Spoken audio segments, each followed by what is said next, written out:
அனைவருக்கும் வணக்கம். இன்னைக்கு வேள்பாரியின் 32வது அத்தியாயம் பார்க்க இருக்கிறோம். வாங்க வாசிக்கலாம். இதை எழுதிய சு. வெங்கடேசன் ஐயா அவர்களுக்கு நன்றி. கபிலரின் மீது வண்டுக்கடி மரத்தின் பட்டையை அரைத்து 3 நாள் பூசினர். உடலின் எரிச்சல் சற்றே அதிகமாக இருந்தது.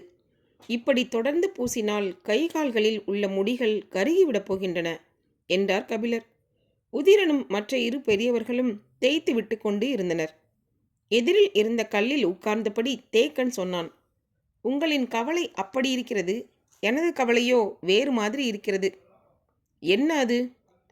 இப்படி தொடர்ந்து தேய்ப்பதன் மூலம் முடிகள் சடைப்பிடித்து வளர்ந்து விட்டால் என்ன செய்வது? தேய்த்து கொண்டிருந்த பெரியவர்களுக்கு சிரிப்பு தாங்க முடியவில்லை. கபிலருக்கோ சற்றே அதிர்ச்சியாக இருந்தது. ஏன் இதற்கு முன்னால் தேய்த்து விடப்பட்டவர்களுக்கு அவ்வாறு வளர்ந்ததா? அதுதானே தெரியவில்லை. நாங்கள் கேள்விப்பட்டவரை வெளியில் இருந்து வந்த யாரும் பரம்பில் காலவரையின்றி தங்கவில்லை. எனவே மற்றவர்களுக்கு இதனை தேய்த்துவிடும் பேச்சே எழவில்லை. நான் தான் சோதனை உயிரா? உங்களை ஒருபோதும் நாங்கள் சோதிக்க மாட்டோம். உங்களுக்காக எல்லா சோதனைகளையும் நாங்கள் ஏற்போம் என்று சொல்லியபடி உதிரனின் தோளை தொட்டான் தேக்கன். கபிலர் அவனை பார்த்தார். உதிரன் இருவரையும் பார்த்தபடி நின்றான். தேக்கன் சொன்னான், 4 முறை நான் காடறிய பிள்ளைகளை அழைத்து போய் வந்துவிட்டேன்.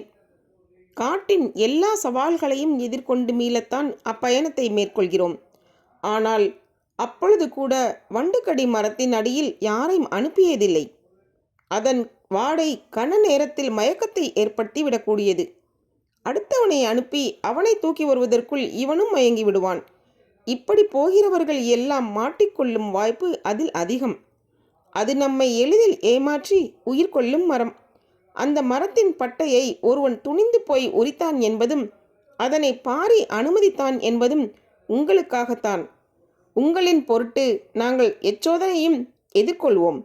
சொல்லும் போது தேக்கனின் குரலில் இருந்த உறுதி கபிலரை உலுக்கியது.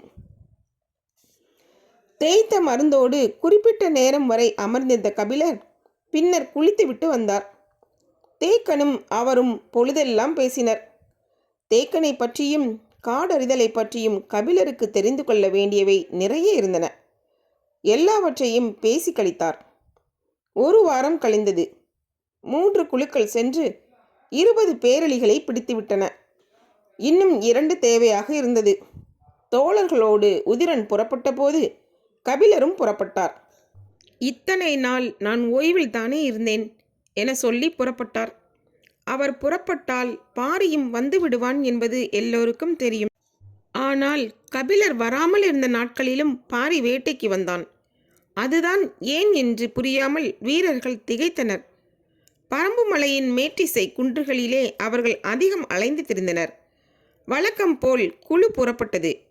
வடகிழக்கு திசை நோக்கி செல்லலாம் என்று அவர்கள் முடிவு செய்த போது அதற்கு நேரெதிராக தென்மேற்கு திசை நோக்கி போகுமாறு பாரி சொன்னான். உதிரனுக்கும் மற்ற வீரர்களுக்கும் அதற்கான காரணம் புரியவில்லை. அவர்களை அனுப்பி வைத்த தேக்கனால் உய்தறிய முடிந்தது. அவர்கள் எவ்வியூரின் தென்மேற்கு திசையில் போனார்கள். இப்பகுதியில் புலிகள் மிக அதிகம். அவற்றிடம் தப்பித்தான் பேரளிகள் உயிர் வாழ வேண்டும். பிற பகுதியோடு ஒப்பிட்டால் மிக மிக குறைவாகத்தான் இப்பகுதியில் பேரளிகள் இருக்க வாய்ப்புண்டு. பின் ஏன் பாரி இத்திசையில் போகச் சொன்னான் என்று எண்ணியபடியே நடந்தான் உதிரன். பாறை இடுக்குகளை கிண்டி கிளறியபடி போய்கொண்டிருந்தான். பேரளியின் எச்சங்கள் எவையும் தென்படவில்லை. நடுப்பகல் வரை அவர்களின் கண்களுக்கு எதுவும் தட்டுப்படவில்லை. இன்னொரு நாள் வரவேண்டியிருக்கும் போல என்று உதிரனுக்கு தோன்றியது. நெடும் பொழுது கடந்தது. வீரர்கள் 2 கூறாக பிரியலாம் என்று கருத்து சொன்னார்கள். சரி என்றான் பாரி.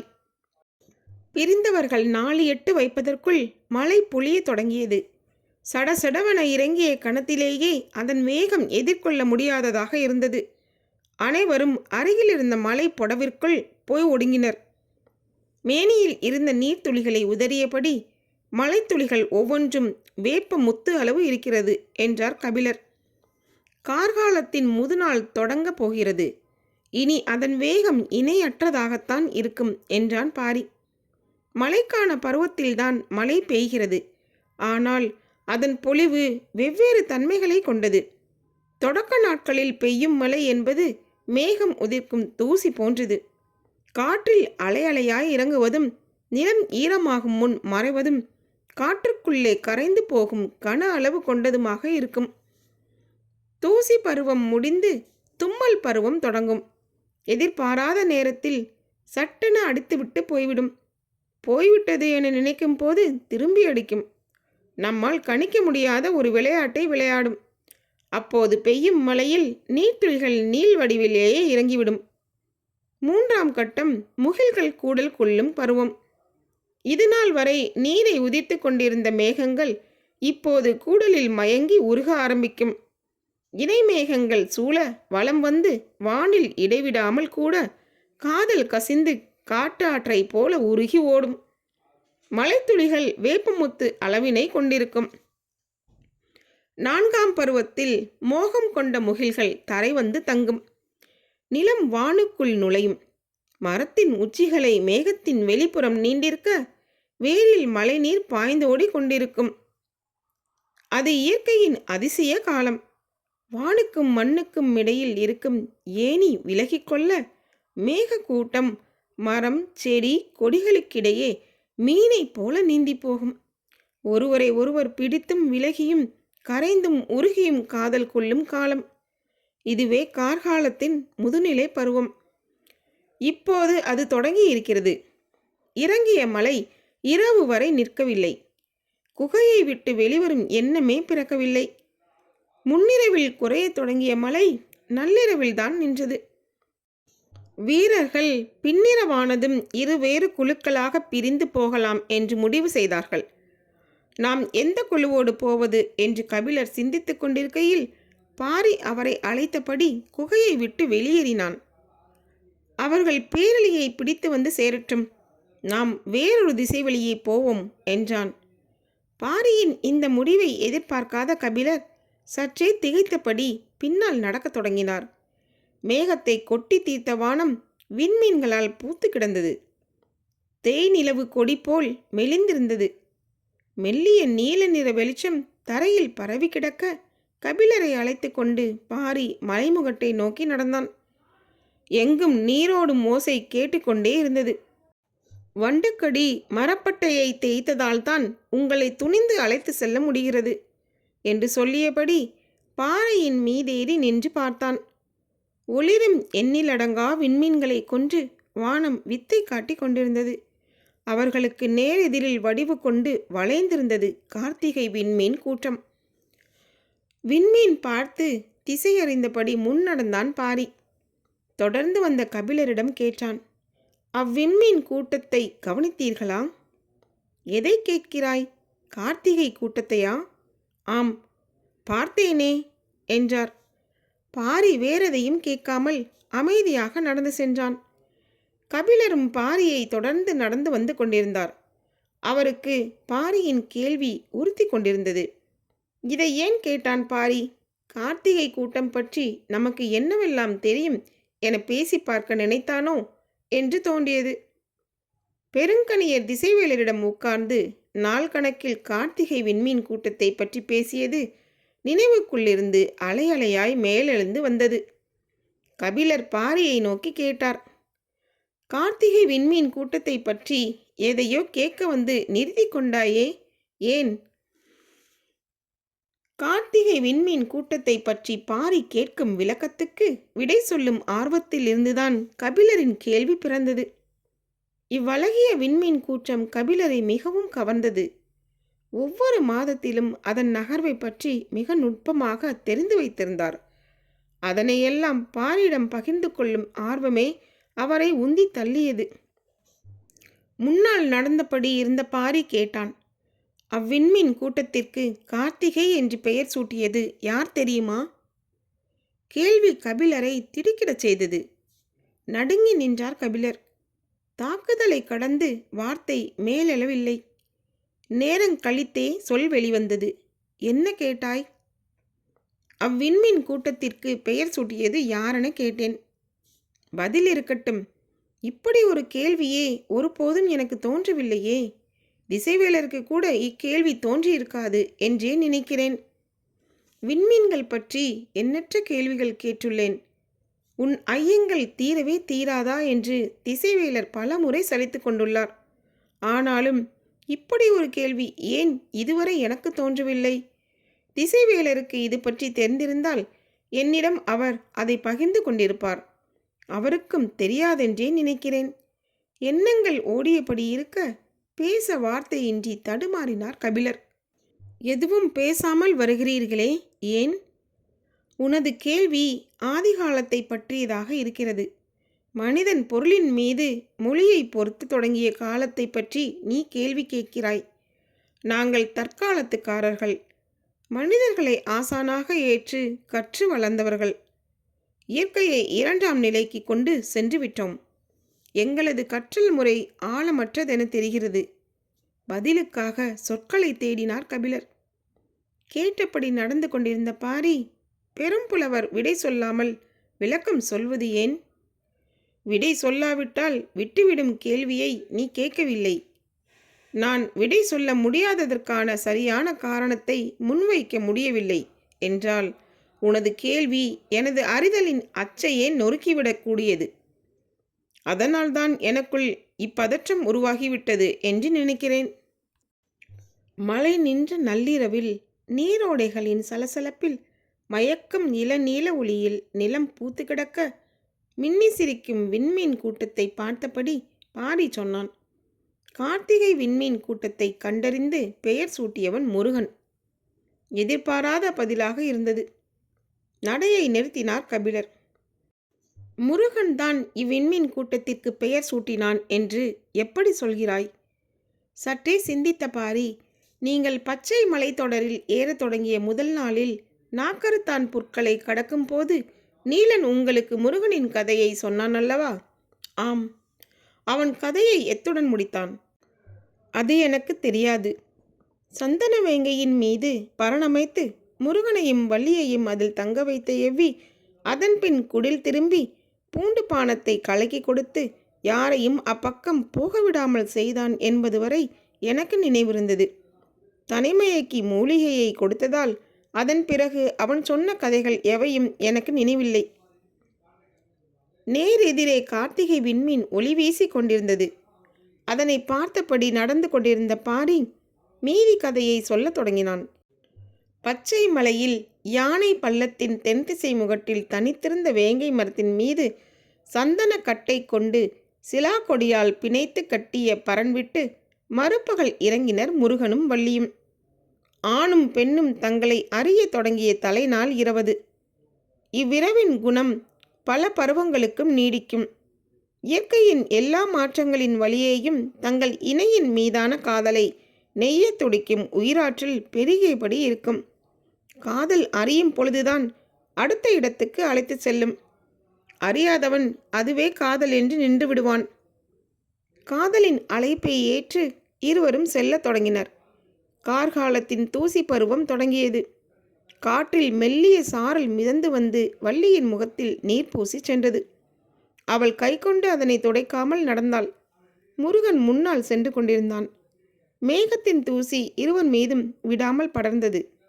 இக்கானகத்தில் எம்மலர்களுடனும் ஒப்பிட முடியாத பேரழகு கொண்டு மிளிர்ந்தது வள்ளியின் முகம். பார்வையை விலக்கி நடக்க முடியாது என்று முருகனுக்கு தோன்றியது. தனது விரல் கொண்டு அவளது முகத்தை துடைக்க எண்ணினான். அப்போது வள்ளியின் கைகள் முருகனின் முகத்தை துடைத்து கொண்டிருந்தன.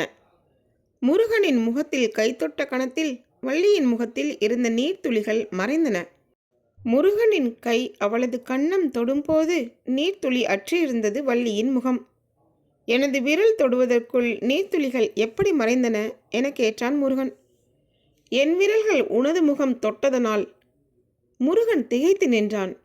வள்ளி சொன்னாள், தொடுதலில் கடந்து வரும் ஆற்றல் என்னையே உருக்குகிறது. சின்ன நீர்த்துளிகள் என்ன ஆகும்?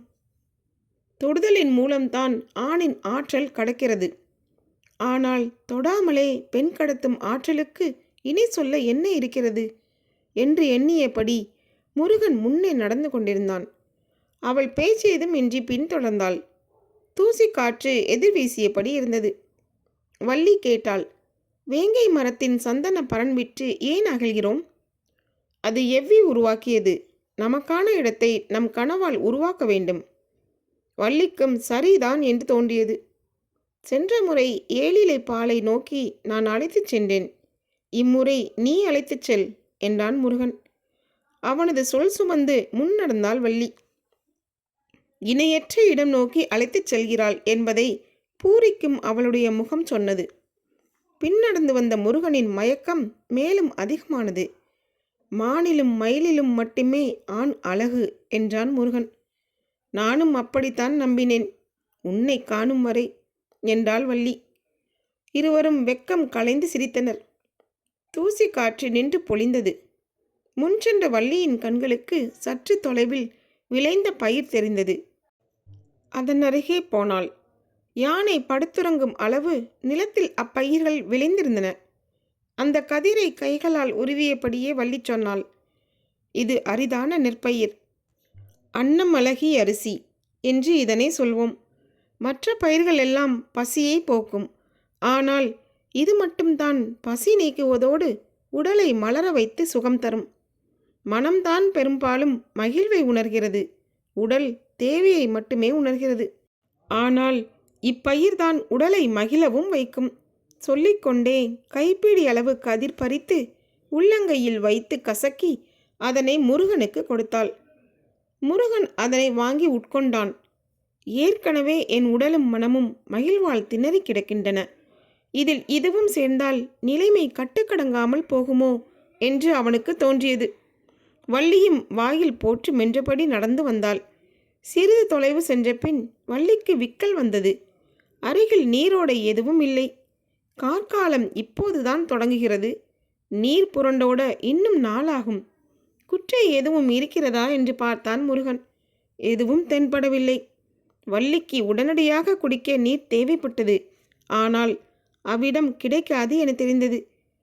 அருகிருந்த சிறு பாறையின் மீதேறி நாற்புறமும் பார்த்த முருகன் ஒரு திசை நோக்கி ஓடினான். நீர்நிலையை கண்டறிந்து விட்டானோ என்ற எண்ணத்துடன் பின்தொடர்ந்து ஓடினாள் வள்ளி. அங்கு காண வெள்ளருக்கொன்று செழித்திருந்தது. இங்கு ஏன் ஓடி வந்தீர்கள் என கேட்டாள் வள்ளி. நீர் எடுக்கத்தான் என சொல்லியபடி வெள்ளருக்கின் அடிவாரமிருந்த சிறு சிறு கற்களை நகர்த்தி குழியை உருவாக்கினான். இவ்விடத்தில் நீர் இருக்கும் என்று எப்படி சொல்கிறீர்கள்? காண வெள்ளருக்கின் விதையை காற்று எங்கும் தூவிவிட்டிருக்கும். ஆனால் இங்கு மட்டும்தான் அது முளைத்துள்ளது. அது நீர் உறிஞ்சும் செடியல்ல, நீர் குடிக்கும் செடி. அதிக நீர் இருப்பதால் தான் இவ்விடத்தில் வளர்ந்திருக்கிறது. சொல்லிக்கொண்டே கற்களை விலக்கி குழியை ஆழப்படுத்தினான். வெள்ளருக்கின் வேர் இரு முழத்தை தாண்டாது. எனவே அந்த அளவுக்குள் தான் நீர் இருக்க வேண்டும் என்று முருகன் சொல்லும் போதே பாறையின் இடுக்கில் கசிந்தோடியது நீர். இரு கைகளையும் அதன் அடியில் நுழைத்து நீர் அள்ளி பருகினாள் வள்ளி. நீரின் குளிர்ச்சி உடலெங்கும் பரவியது. முருகன் சொன்னான், மண்ணுக்குள் நீர் இருப்பதும் மனதிற்குள் நீ இருப்பதும் முகம் பார்த்தால் தெரியாதா என்ன? குளிர்ச்சி நீரின்றியும் பரவியது. முருகன் மீண்டும் சொன்னான், காதல் சற்றே தலைகீழானது. நீர் இருக்கும் இடத்தில் தலைக்கும் வேரல்ல, வேறிருக்கும் இடத்தில் சுரக்கும் நீர்.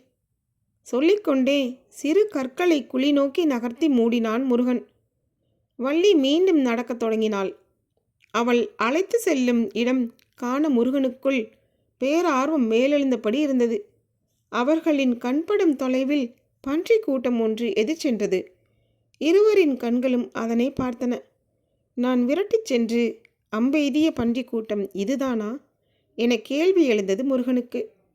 இவற்றை விரட்டி வந்ததால் தான் நான் வள்ளியை கண்டேன். எனக்கு காதலை தந்த இவற்றுக்கு நான் அம்பெய்தி காயத்தை அல்லவா தந்துள்ளேன் என தோன்றியது.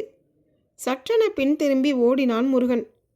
வெள்ளருக்கஞ்செடியின் அடிவாரத்தில் மூடிய கற்களை மீண்டும் கிளறி அகற்றி பன்றிகள் நீரருந்த வழி செய்துவிட்டு ஒதுங்கினான். பன்றி கூட்டம் நீர் நோக்கி நகர்ந்தது.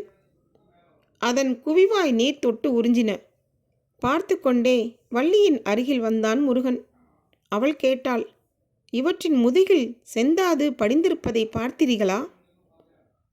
இவற்றின் உடலில் காயம் இருக்கிறதா என்பதைத்தான் எனது கண்கள் தேடின. வேறெதையும் நான் கவனிக்கவில்லை. கார்காலத்தில் முதலில் மலரும் செங்கடம்பு மலரத் தொடங்கிவிட்டது. அம்மர அடிவாரத்தில் உதிர்ந்து கிடக்கும் மஞ்சள் பாவிய செந்நிற பூக்களின் மீதுதான் இவை படுத்தெழுந்து வருகின்றன. அதனால்தான் இவற்றின் மேலெல்லாம் செந்தாது ஒட்டியிருக்கிறது. அவள் சொன்ன பிறகுதான் அதனை கவனித்தான். உடலில் இருக்கும் மயிர்கால்களில் செந்தாது பூசியிருந்தது. ஒன்றினை ஒன்று உரசியபடி நீரருந்த குழி நோக்கி முண்டின. பார்த்து கொண்டே வள்ளி சொன்னாள், மரத்திலே மாலை போல தொங்கும் செங்கடம்ப மலரெடுத்து உனது மார்பில் சூடும்படி அவை எனக்கு சொல்கின்றன. அது கொத்துப்பூ. அதை எனது மார்பில் சூடுவதை விட உனது கூந்தலில் சூடுவதுதான் அழகு. அக்கொத்துப்பூவின் இதழ்கள் எவ்வளவு அசைத்தாலும் உதிராதது. அசையா மனம் கொண்டது. அதனால்தான் உனது மார்பில் சூட ஆசைப்படுகிறேன். உதிராத பூக்களை எனது மார்பில் சூட ஏன் ஆசைப்படுகிறாள் என முருகன் நினைத்து கொண்டிருக்கும் போது வள்ளி சொன்னாள், அசைத்தால் உதிராதது, அணைத்தாலும் உதிராதல்லவா? முருகன் திகைத்தான். செங்கடம்பின் அடிவாரத்தில் மனம் புரண்டு எழுந்தது. நீள்வாய் கொண்டு நீருறிஞ்சும் ஓசை பின்னணியில் கேட்டுக்கொண்டிருந்தது. மனம் அதனை நோக்கி தாவியது. நான் கூந்தலில் சூடுவது ஒருவருக்கானதாகிறது. நீ மார்பில் அணிவது இருவருக்குமானதாகிறது. சொல்ல நினைக்கும் சொற்களை சொல்லாமலே நடந்தாள் வள்ளி. சொல்லாத சொற்களை சோய்த்துதான் காதல் வளர்கிறது. வெள்ளெருக்கின் வேர் போல மனதின் ஆழத்திலிருந்து நீர் குடித்து பழகியது காதல். அதற்கு சொல் சொல்ல மலர்வாய் தேவையில்லை. அதனினும் ஆழ்ந்த அன்பை குடித்து வளரவே வாய்முகப்பின் ஈரிதழ்களும். சுரந்து கொண்டிருக்கும் போதே அருந்தி கொண்டிருக்கும் அதிசயத்தை இதழ்கள் நிகழ்த்தி கொண்டிருந்தன. முருகனின் மனதில் மலர்ந்தது சொல். நான் அகழ்ந்து கண்டறிந்ததை நீ அணைத்து கண்டறிந்தாய். நான் கண்டறிந்தது ஒருவருக்கானது. நீ கண்டறிந்தது இருவருக்குமானது. சொல்லாத சொல்லெழுந்தி இப்பொழுது முருகன் நடந்து கொண்டிருந்தான். முன் நடந்த வள்ளி பாறை இடுக்குகளின் வழியே உள்நுழைந்தாள். இருட்பிளவின் வழியே எங்கே அழைத்துச் செல்கிறாள் என்று சிந்தித்தபடியே பின்தொடர்ந்தான் முருகன். ஒரு பெரும் பாறையின் முனை திரும்பினாள் அவள். பின்னால் வந்தவன் அதே போல பாறை கடந்ததன் முனை திரும்பினான். திரும்பிய கணத்தில் அவன் கண்கள் பார்த்த காட்சி அவனை அசைய விடாமல் அப்படியே நிறுத்தியது. இமை கொட்டாமல் பார்த்தான் முருகன். தான் வாழ்வில் இதுவரை பார்க்காத ஒன்றை. இந்த புத்தகம் உங்களுக்கு பிடித்திருந்தால் சப்ஸ்கிரைப் பண்ணுங்கள், ஷேர் பண்ணுங்கள், கீழே இருக்க லைக் பட்டனை கிளிக் பண்ணுங்கள். மீண்டும் பாரி வருவான். நன்றி, வணக்கம். பரம்பின் குரல் ஒலிக்கும். மீண்டும் அடுத்த அத்தியாயத்தில் உங்களை சந்திக்கிறேன். அதுவரை உங்களிடம் விடைபெறுவது தீபா. நன்றி, வணக்கம்.